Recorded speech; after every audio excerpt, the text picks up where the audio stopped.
ดีครับและนี่คือ EP แรกของรายการ For Chan เมื่อโอกาสรออยู่ในอากาศ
โอ้นี่เป็น EP แรกของพวกเราที่แบบเปิดตัวและคลอดอย่างยิ่งใหญ่ ใช่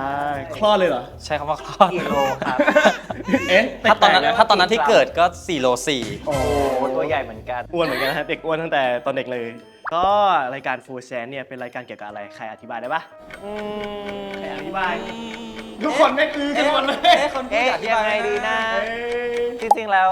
ก็มีคีย์เวิร์ดง่ายๆคำว่า chance หรือเปล่า ที่แปลว่าโอกาส ก็อาจจะเป็นรายการที่ให้ทุกคนได้มีโอกาสไปทำในสิ่งที่ตัวเองอยากจะท ว้าว ำแล้วก็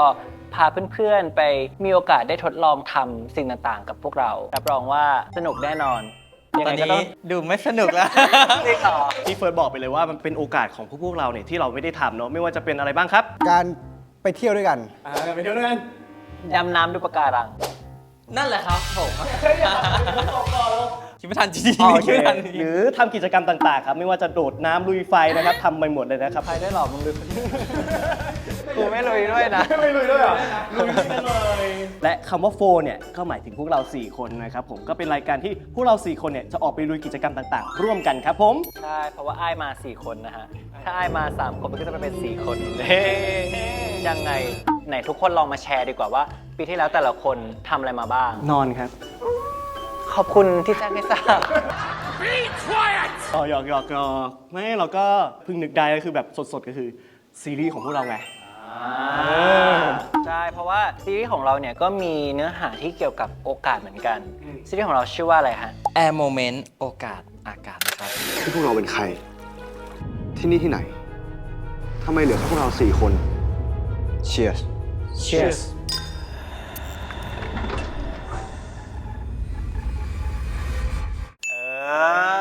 จริงมันก็เป็นที่มาของรายการ Four Chance ด้วยเนาะ เพราะว่าคีย์เวิร์ดหลักๆ ของมันก็คือเรื่องของโอกาสนั่นเองนะครับผม ง่ายๆว่าปีที่แล้วทำอะไรกันมาบ้างดีกว่า เริ่มจากคนที่ คนที่มีสีแดงมากที่สุด คนที่ โอ้โหก็น่าจะเป็นโอ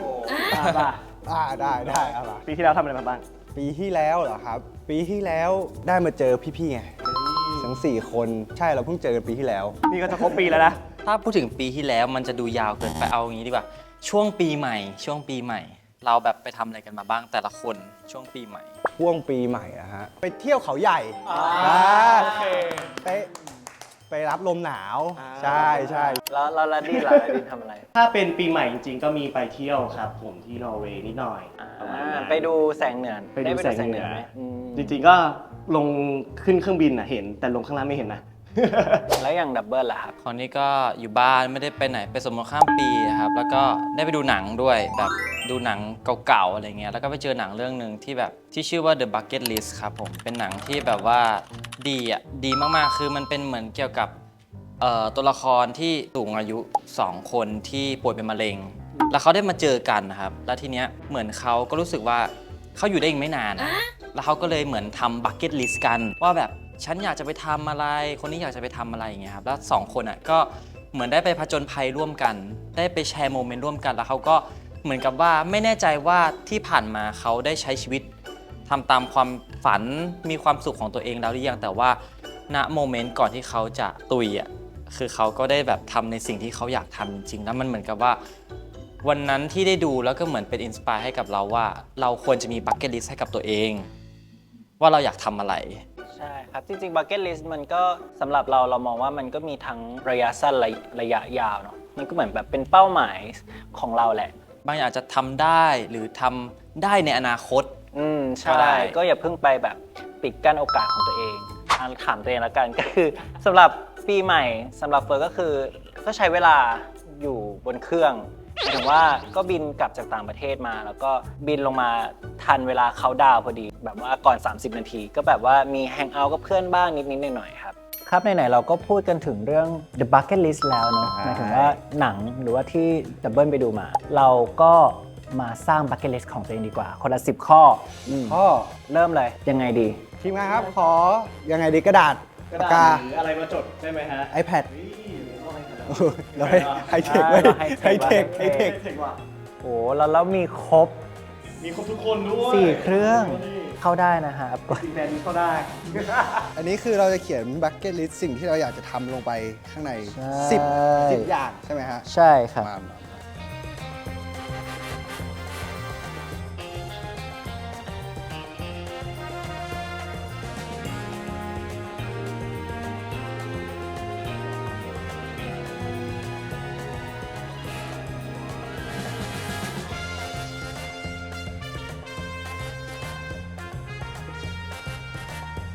โอเคครับ นี่ก็เป็นบัคเก็ตลิสต์ทั้งหมดของพวกเรานะครับ คือแต่ละคนก็มีบัคเก็ตลิสต์ที่แบบว่าอยากทำโดยรวมก็คล้ายๆกันนะ แต่ละคนก็มีสิ่งที่อยากทำคล้ายๆกัน พวกเราน่าจะมีโกใกล้เคียงกันด้วยแหละ ว่าเราอยากทำอะไรไปร่วมกัน ซึ่งมันดีนะ สมมติว่าเรามีโกใกล้กันอย่างเงี้ยแล้วเราก็มีโอกาสให้มาทำกันแล้ว ตอนเนี้ยยิ่งดีเข้าไปใหญ่เลยที่เราสี่คนเนี่ยมีเป้าหมายเดียวกัน เชื่อว่าแบบไอ้บัคเก็ตลิสต์ของพวกเราเนี่ยมันน่าจะสำเร็จแน่ๆ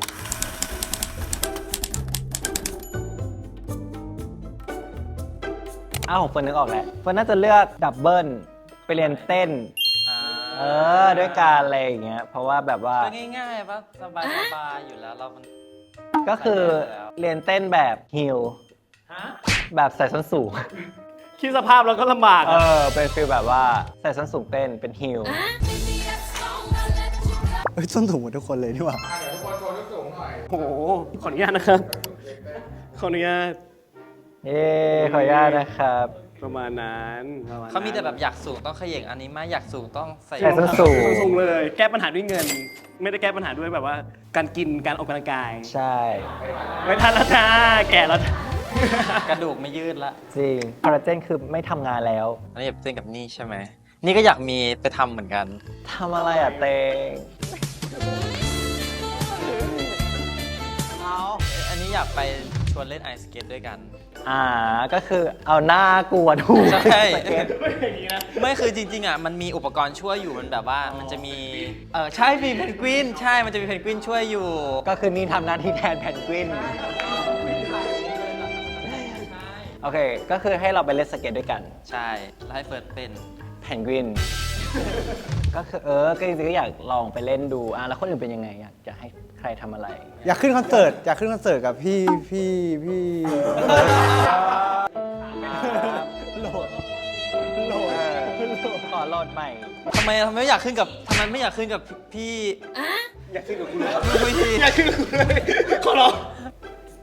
คือโอร้องเพลงไม่ค่อยเก่ง คือกำลังฝึกอยู่ เดี๋ยวก็เก่ง เก่งแน่นอน แต่ว่าตอนเนี้ยยังฝึกอยู่ แล้วก็คือพี่เฟิร์สนี่คือเขาเหมือนประสานได้ช่วยได้คือ ประสานได้ เป็นแบบซัพพอร์ตอะ อ่า เพลงของตัวเองครับผมมันมีในใจแต่ว่ามันยังไม่ได้ปล่อยออกมาใช่ ถ้าอยากรู้ก็ต้องเตรียมจ้างพวกเราเลยนะครับ เปียโนแอนโอ เฮ้ยน่าจะเป็นคอนเสิร์ตที่น่าดูครับ เพราะว่าเดี๋ยวพี่ก็จะแบบว่าเอาหน้าไปถูกับเปียโน ช่วย ไม่คือ แคส ถ้าได้เฟิร์สไปนี่คือเหมือนเป็นคอนเสิร์ตจากระดับเมืองนอกเพราะแม่มาลายจะมาอีก เนี่ยโชว์สักนิดไม่ได้เลย ไล่คีย์แบบที่ชอบทำ ว้าว ไหนบอกแล้ว เหลือของ และ มันด้วยความที่มันไลฟ์สไตล์ใกล้ๆกันมันก็เลยแบบว่า เอ๊ะมันดูไม่ตื่นเต้นดีกว่า ไม่ใช่อะไรหรอกที่คิดนานอะแต่อยากจะไปแบบถ้าอย่างมากที่สุดอันที่มันแบบมันตัดสินใจไป 2 คนไม่ได้ไง เราแกล้งๆไป2 คนแบบรัก3เศร้าเรา3 คนอะไรอย่างงี้ไม่ใช่อย่าเอาตัวฉันไปลอยทะเล แบบเป็นปั้นดินเผาแล้วกันอีกข้อแรกเลยข้อดินเผากับคนที่มันไม่น่าจะปั้นดินเผาได้ก็คือเฟิร์ส กูอีกแล้วไม่ในความเป็นจริงคือไม่ได้ไปปั้นหม้อแต่ว่ามันมีคอนเทนต์หนึ่งที่ปั้นเป็นรูปคน และที่เป็นเฟิร์สก็คือเฟิร์สเป็นรูปดินเผาพอมันปั้นเสร็จมันตก มันจะมีคอนเทนต์นั้นจริงๆทุกคนใน TikTok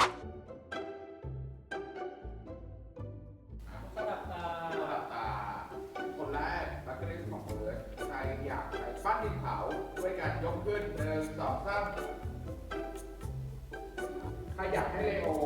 แต่งเพลงให้ร้องยกมือขึ้น1 2 3ต่อไปครับของดับเบิลวิ่งมาราธอน10 กิโลยกมือครับ1 2 3โอเคและของสุดท้ายของเฟิร์สใครอยากไปทริปสายมูยกมือขึ้นครับ เฮ้ยยกของตัวเองไม่ได้นี่ เอาไปลงครับมาได้ เอาจริงๆนะ ตอนแบบต้องลิสต์บักเก็ตลิสต์10 ข้ออะรู้สึกไม่พอ รู้สึกว่าแบบอยากทำมากกว่านั้นอีกอะแบบมีอะไรสนุกๆอีกเยอะมากเลยที่อยากไปทำ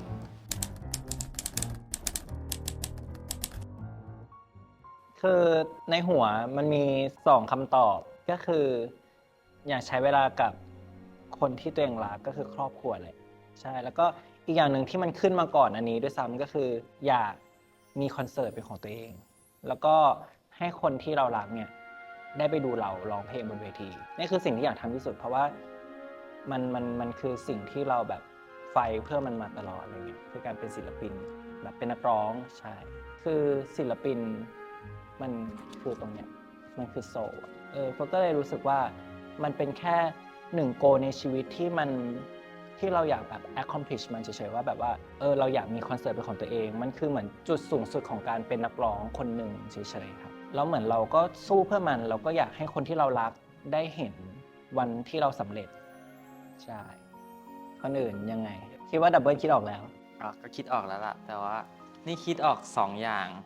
แบบว่า 2 อย่างที่อยากจะทำถ้าแบบถ้าเอาตามฟิลจริงๆ อย่างแรกคือคิดว่าถ้าเงินเหลือเท่าไหร่จะไปบริจาคให้หมดเลยแบบว่าโอเคอาจจะเหลือมาสุดท้ายแบบเงินเหลือเท่านี้ก็จะเอาเงินทั้งหมดเอาไปให้คนที่อาจจะไม่ใช่คนที่เขาต้องการแต่หมายถึงว่าอาจจะเป็นแบบมูลนิธิใดๆก็ตามช่วยเหลือคนอื่นอะไรเงี้ยก็จะแบบอาจจะไปบริจาคตรงนั้นให้หมดแล้วก็อย่างหนึ่งที่คิดไว้แบบอยากทำแบบจริงๆก็คือง่ายๆเลยก็คือแบบอยากไปกอดแล้วก็บอกรักทุกคนในชีวิตก็อยากแบบกอดทุกคนนะครับที่แบบว่าเราเคยแบบผ่านชีวิตด้วยกันกับใครก็ตามญาติพี่น้องเพื่อนฝูงอะไรเงี้ยคือก็แค่ไปหาทุกคนแค่นั้นเลยครับถ้าตอนกอดเราก็คงพูดง่ายๆเลยครับคือแค่พูดว่าขอบคุณที่มามีโมเมนต์ดีๆร่วมกันได้ใช้ชีวิตร่วมกันแล้วก็บอกรักครับ เราเคยโดนเราไม่คือนี่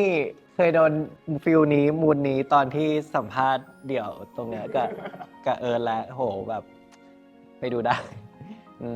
โอเคคนอื่นล่ะครับ อยากลาคนที่รักก่อนตายครับ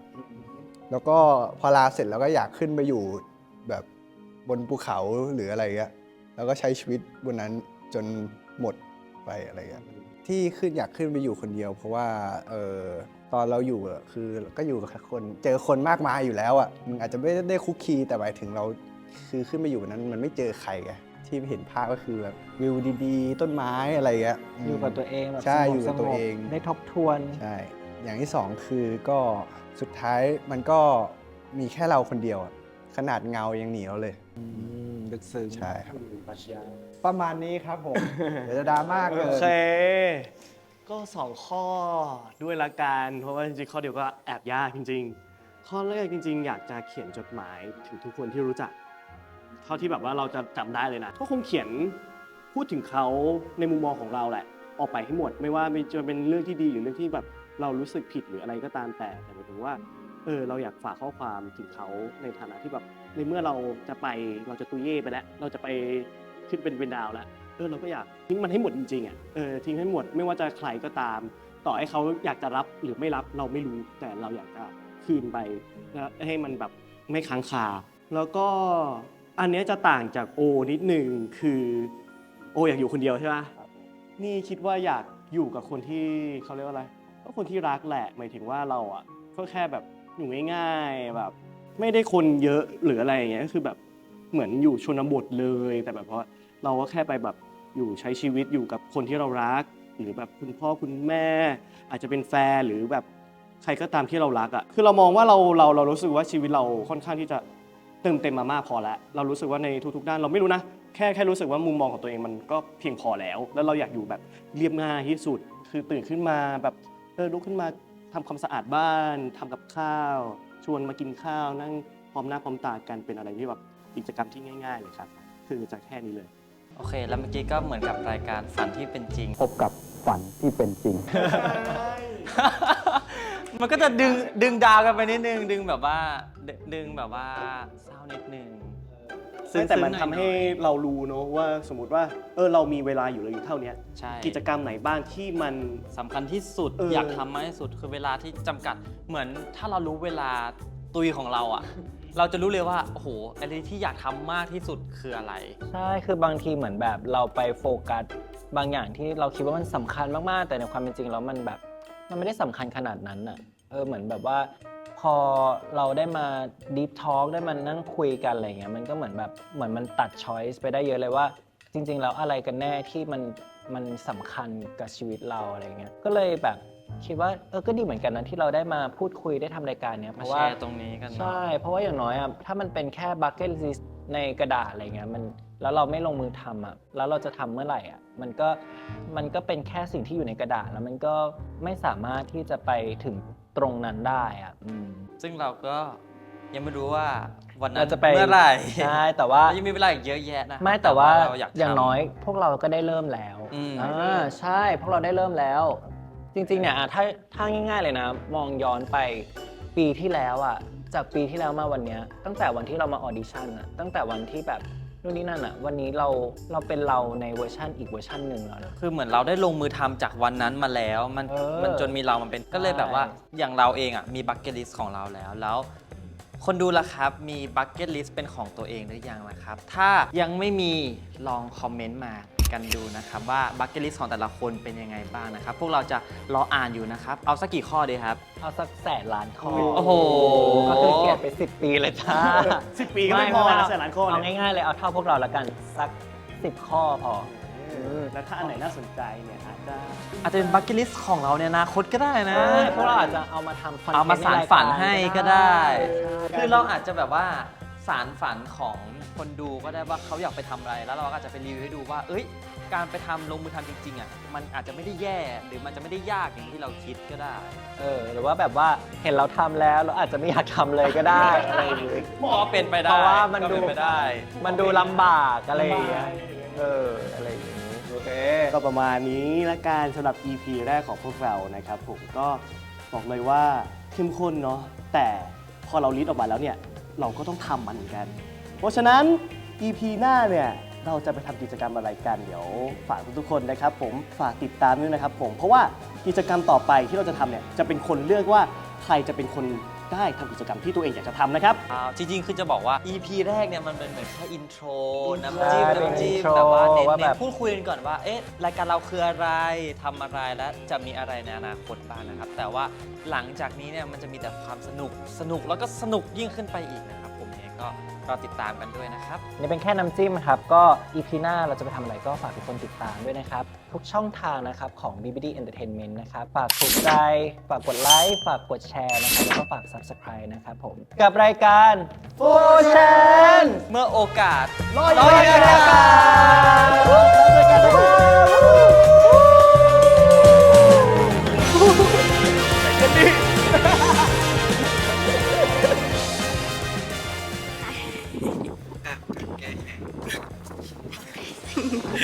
โอ้ใจเย็นนะโอ้ใจเย็นคุยกันก่อนก็ได้ทุกพี่ก็อยู่ตรงนี้เสมอนะโอ้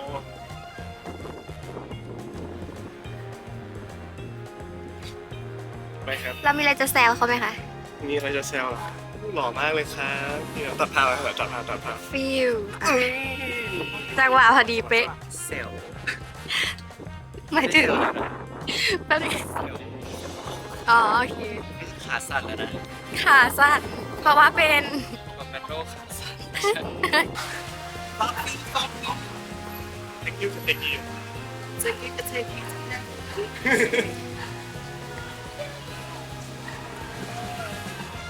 ไปเรื่อยอยู่เหมือนกันนะเมื่อกี้ขี่อะไรอ่ะ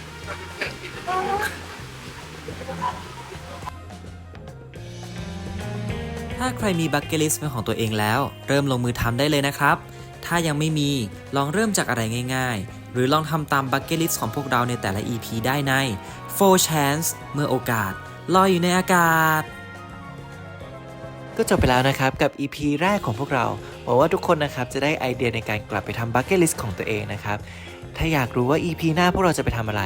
ฝากกดไลค์กด Subscribe กดติดตามทุกช่องทางของ Bibbidi Entertainment ด้วยนะครับ สวัสดีครับเลโอเองนะครับผมเป็นยังไงบ้างครับนี่เพิ่ง EP แรกนะรอติดตามเลยว่า EP หน้าเนี่ยเราจะไปทำอะไรกัน แล้วมันจะสนุกแค่ไหนป่วนแค่ไหน จริงๆ Bucket List เนี่ยก็บอกใบ้เป็นไหนๆละรอติดตามตอนต่อไปนะครับเราเจอกัน เพื่อนผมพูดไปหมดแล้วว่ายังไงก็เริ่มต้นไปด้วยกันนะครับ บอกเลยว่าปีนี้ต้องเป็นปีที่สนุกมากแน่ๆเลย ไม่ใช่แค่พวกผมนะ แต่เป็นพวกเราทุกคนแล้วสนุกไปด้วยกันนะครับ เจอกัน EP หน้าครับผม